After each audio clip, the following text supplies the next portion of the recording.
one of the songs I remember singing at primary school was that song which has these words in: ask and it will be given to you, seek and you will find. And the Alleluia, Alleluias, which you'd have to sing. Maybe you remember singing that song as a child as well. It's a song we sing in church as well sometimes. I hope you know it. It doesn't really matter, because we're going to look at these words of Jesus today. When I was singing it as a child, I don't think I really thought about what the words actually meant. Ask and it will be given to you, seek and you will find. And I think I didn't really, I sort of sung it, but I didn't really understand what it meant. I just don't think I really thought about it. They're famous words of Jesus, but what do they really mean? And that's what we're going to look at in this video. Now, a few weeks ago, when we were going through the Sermon on the Mount, we came to the Lord's Prayer and we thought a bit about prayer and how to pray. And really, I think this is coming under the same sort of category, thinking about prayer, what prayer actually is, and what we do in prayer. So let's think about what Jesus says. This is Matthew chapter 7, verses 7 to 12. I'll read it out. Ask and it will be given to you. Seek and you will find. Knock and the door will be opened to you. For everyone who asks receives. The one who seeks finds. And to the one who knocks the door will be opened. Which of you, if your son asks for bread, will give him a stone? Or if he asks for a fish, will give him a snake? If you then, though you are evil, know how to give good gifts to your children, how much more will your Father in heaven give good gifts to those who ask him? So in everything do to others what you would have them do to you, for this sums up the law and the prophets. So this is Jesus saying, ask and it will be given to you. What does that really mean? Who is he talking about? What does it mean? Well, I think the first thing to say is that Jesus is talking about asking God. And I think that is clear from the context when he says, ask and it will be given to you. And then in verse 11, he says, how much more will your Father in heaven give good gifts to those who ask him? And so I think that is what Jesus is talking about in this. Asking God, prayer, requesting things for God. He's talking about the relationship that we have with God. And he already said in the Lord's Prayer, and we thought a bit about this as we were thinking about the Lord's Prayers, give us today our daily bread. That's part of the Lord's Prayer. And asking for the things that we need is part of what it means to be Christian. That's to express our reliance upon God day by day for all of our needs, physical, emotional, spiritual, and everything. Just to seek after God for all of the things that we need. I think this is also related to what he began the Sermon on the Mount with, which is in the Beatitudes when he says, blessed are those who hunger and thirst for righteousness, for they will be filled.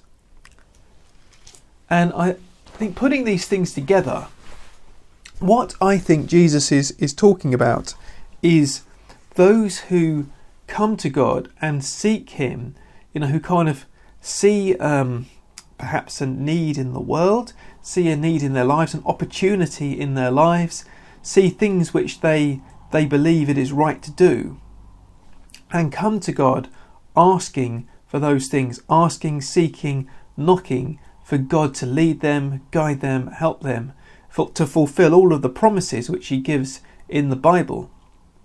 Basically, I think it's sort of that relationship we have with God, which says, God, I need your help.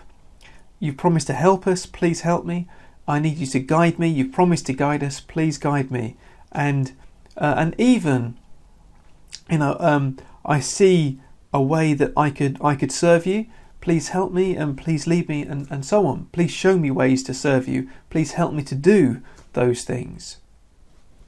I think that is all kind of bound up with what Jesus is saying here. He's saying that when we ask God, and when we ask God for things in in the right way, when we ask him for things in a way which is sort of in accordance with his will, that is, we know which is in accordance with how God wants us to behave in the Bible, then we can, I think, be sure that we will receive an answer. That we can be sure that those who ask rightly, it will be given, and those who seek will find them, and knock, and the door will be opened. Because I think when we want to do those things in accordance with God's will, then God will open doors and God will make it possible. And I think God wants us to ask for those things, because if God just sort of opened doors for us and gave us things without asking, then we might not thank him. But there is something genuine about the relationship, about asking God for something and him giving it and then sort of responding in thanks, rather than just coincidences happening and we don't know, and God's sort of working behind the scenes but without us asking.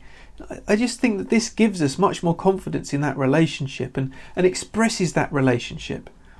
That very often my daughter will come to me and ask for things. I could just give her stuff, but often she'll come and ask me for something. And yes, I know that I'm not God. I don't know everything that she wants or needs before she asks me, but it's an expression of the relationship that we have. She knows that I love her and she will ask me for things, and I do love her and I want to give her things, and I love sometimes that she asks me and that she wants me to do things with her or give her things or whatever it is. Not all the time, of course. And that sort of comes on to the second bit really, which is Jesus compares God with a father or with an earthly parent. It says, look, we earthly parents know how to give good gifts to our children. And I think this is something which I've really begun to appreciate more becoming a parent myself. Just knowing that actually when our child comes and asks of something, we want to give it to them, because you want your child to be happy and you want your child to be, to be sort of fulfilled and have the things that they want and the things that they need and so on. And I think it's really given me an insight into what God must be like with us. But also, I think it's given me an insight into why sometimes God says no to things or doesn't respond immediately. Because if my daughter comes up and says, Daddy, I want some chocolate, please. I want that big bar of chocolate. It wouldn't be really very kind of me to give her an enormous bar of chocolate all to herself to eat all at once. For one, it might make her sick, mean that she wouldn't have a dinner, it wouldn't be very healthy, and all of those things. And sometimes, yes, it is right to give sweets or chocolate or whatever. But actually, a wise parent knows that sometimes it's right not to give a child everything that child is asking for.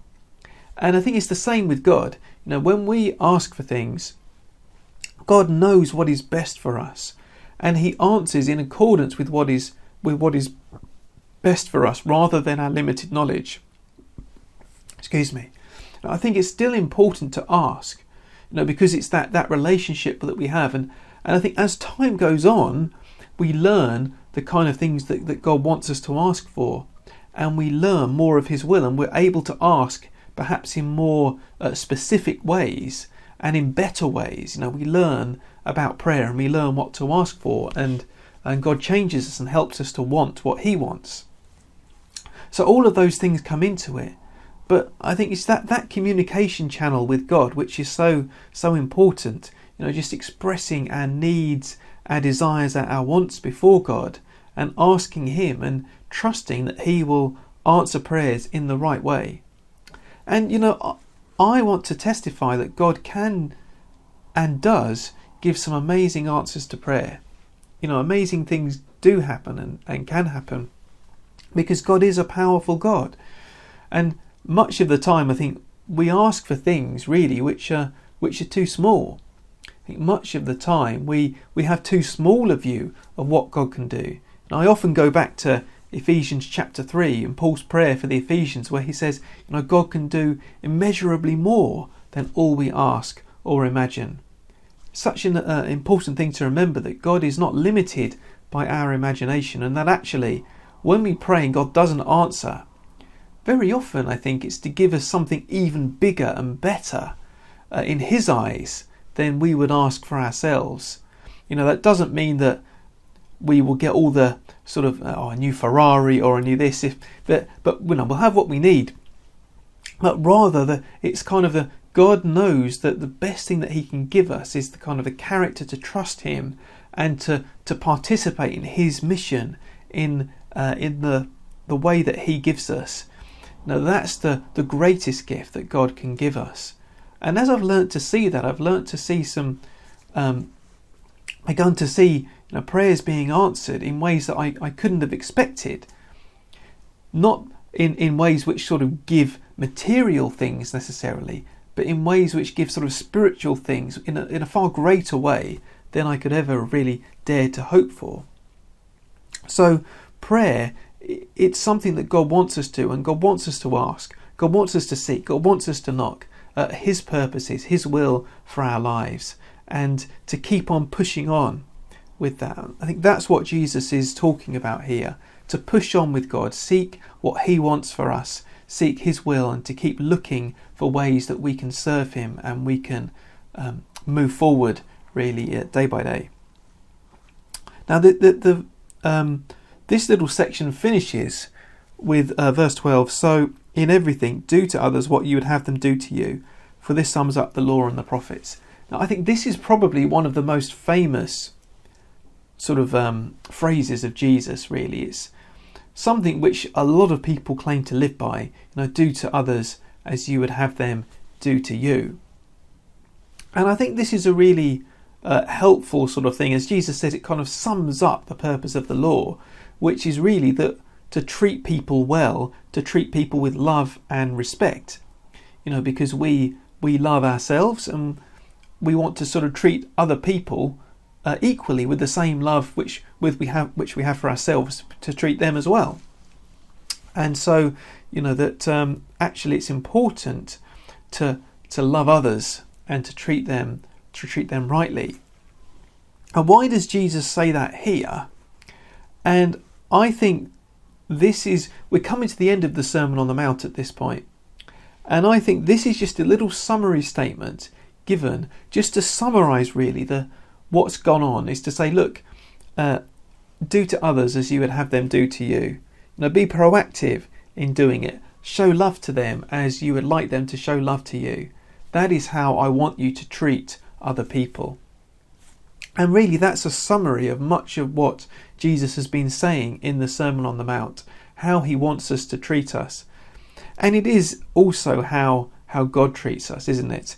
That actually we want to treat others as God treats us, because he treats us as a good father does. He treats us as one who knows what is best for us and who loves us. And I think when Jesus says this, I think he wants us to have that same attitude also with others. We want other people to have our best interests at heart. We want other people actually to not always give us everything that we want, because sometimes that will be bad for us, but rather to know with the wisdom that sometimes it is right to say no, sometimes it is right to challenge. And I think that's the thing, that when we treat people rightly in God's ways, then we want to do what is right and kind of treat people in that way, as God treats us and as we hope other people will treat us. Not kind of just simply affirming everything all the time, but rather doing what is right and doing what is best for them, with true love, not with kind of a soft love, if you will, which just wants to pat them on the back all the time, but with genuine love, seeking their good all the time. So I hope that this has been helpful to you in thinking about this passage. I found it quite helpful thinking about this and thinking about prayer. If you've enjoyed this video, please do click on the like button, which is just down underneath this video on YouTube. And if you'd like to see more of these videos, then please do hit the subscribe button, and YouTube will give you a notification when I upload a new one. Thank you very much for watching, and I hope to see you again for another one of these videos very soon. God bless.